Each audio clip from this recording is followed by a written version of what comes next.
Hello বন্ধুরা, আসসালামু আলাইকুম। কেমন আছো তোমরা? আশা করি খুব ভালো আছো। আজকে আমি তোমাদের সঙ্গে শেয়ার করব শুধু দুধের পিঠে সুস্বাদু অথেন্টিক একটি রেসিপি কি করে বানাতে হয় সেটাই তোমাদের সাথে শেয়ার করব। এখানে দুধ নিয়েছি, তো চলো স্টার্ট করছি। দেখো, গ্যাসের উপরে এই পাত্রটার উপরে দুধটা আমি ঢেলে নিয়েছি, একটা চামচ নিয়েছি। এবার এটিকে গ্যাসে বসিয়ে এটাকে ভালোভাবে নেড়ে নেড়ে মেরে নেব।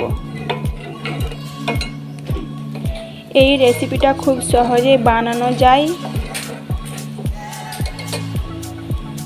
আমি আগে একটু দুধ তুলে নিয়েছিলাম, কারণ যখন পিঠেটা বানাবো তখন কাজে লাগবে, তাই তোমরাও সেটা করো। এই দেখো, আস্তে আস্তে দুধটা ঘন হয়ে যাচ্ছে।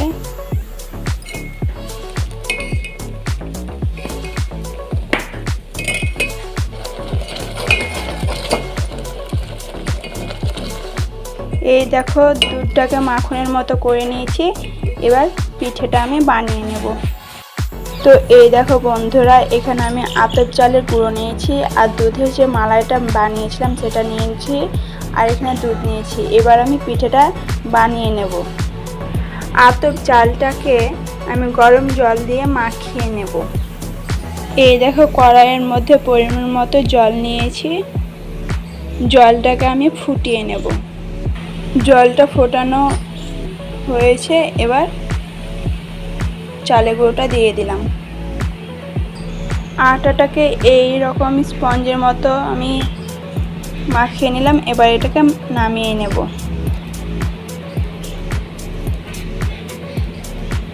এবার হাত দিয়ে এইভাবে আটাটাকে নরম করে নিলাম। এই দেখো, রুটির মতো আমি করে নিয়েছি। এবার এই গ্লাসের মাধ্যমে আমি গোল গোল করে কেটে নেব।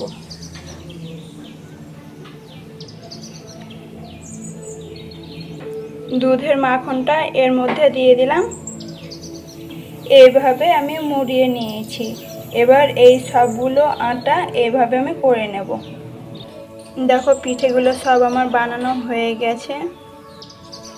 গ্যাসের কড়াইয়ের মধ্যে দুধ দিয়ে দিলাম।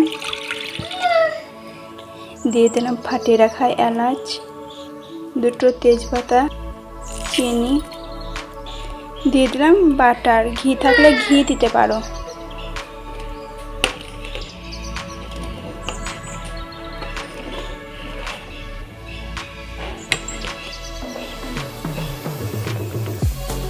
দুধের পিঠেটা হয়ে গেছে, এবার আমি নামিয়ে নেব। সো এই দেখো গাইস, দুধের পিঠে আমি নামিয়ে নিয়েছি।